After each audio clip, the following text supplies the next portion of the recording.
Me da mucho gusto saludarlos. Soy Enrique Guiarte de los Agustinos Recoletos y en esta ocasión vengo a hablarles sobre los personajes del Antiguo Testamento y la interpretación que hace San Agustín de estos nombres de estos personajes de lugares y personajes del Antiguo Testamento.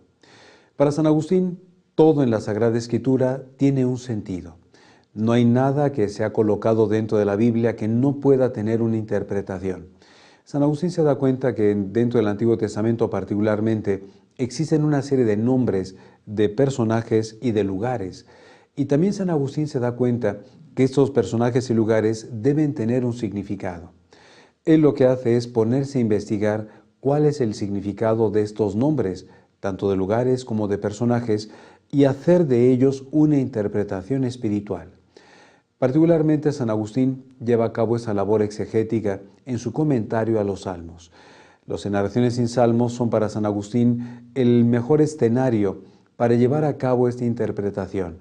Ver que en diferentes salmos aparecen diferentes nombres de personajes y de lugares, y San Agustín sabe que él como pastor de la Iglesia tiene que interpretar estos nombres para darles el sentido espiritual que deben tener. De este modo se da cuenta San Agustín que en muchos salmos aparece el nombre de David, y San Agustín hará la interpretación del nombre de David recordándonos que David significa el de mano fuerte, y que David dentro de los salmos y dentro de toda la interpretación exegética agustiniana ocupa el lugar de Cristo, es una figura de Cristo.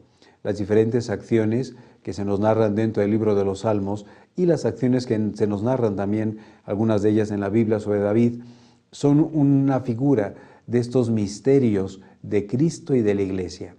También San Agustín se da cuenta del nombre de los lugares, el nombre de Jerusalén, y recordará San Agustín, siguiendo a San Jerónimo, que Jerusalén significa visión de paz. Por lo tanto, la Jerusalén se vuelve una imagen del reino de los cielos, donde, como comenta San Agustín, contemplaremos en esa paz y disfrutaremos de esa contemplación armoniosa y amorosa de Dios. Se da cuenta también San Agustín que Jerusalén tiene otro nombre, que es Sión. Sión es interpretada por San Agustín como una contemplación. Ahora nosotros contemplamos, pero algún día llegaremos plenamente a la posesión de ese reino de los cielos.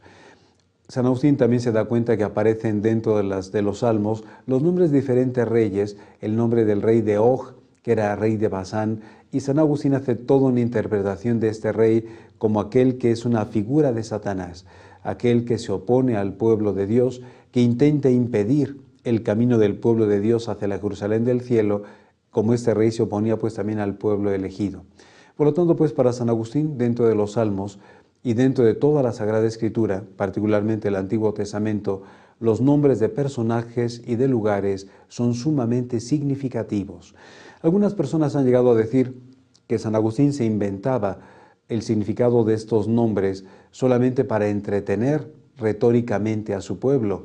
Hoy nosotros sabemos que en un 95% la fuente a la que recurre San Agustín para saber el significado de estos nombres de personajes y de lugares es San Jerónimo.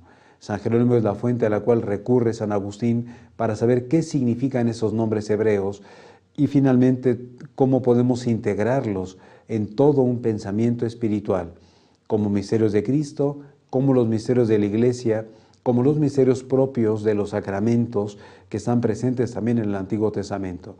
Para San Agustín, todo el Antiguo Testamento tiene un sentido muy importante para los cristianos, porque todo el Antiguo Testamento encierra los mismos misterios de Cristo y de la Iglesia, pero bajo el velo de diferentes figuras, de diferentes símbolos, y es importante, como dice San Agustín, llevar a cabo una ejercitación del alma, es decir, todo un ejercicio espiritual de contemplación, de estudio y de oración, para poder interpretar esos misterios y descubrir toda la riqueza que encierra el Antiguo Testamento, que no es sino anticipar las realidades propias del Nuevo Testamento.